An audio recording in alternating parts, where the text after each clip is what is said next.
Like many of you, I had an issue with the fuel selector switch freezing up, so I was unable to turn between the propane and the gas. It just became stuck. The solution is simply remove the selector switch with the screwdriver,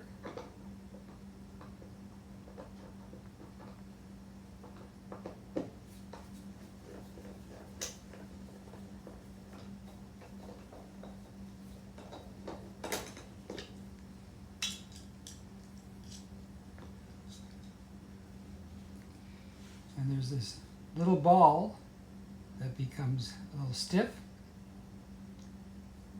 So all I did is just add a little bit of oil to it, lubricate the ball around, installed it, and now it runs perfectly between the gasoline and the natural gas.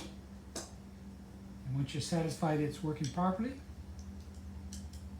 simply reinsert the screw.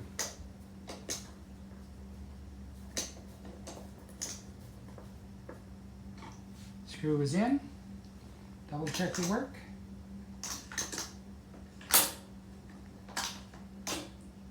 Works perfectly now.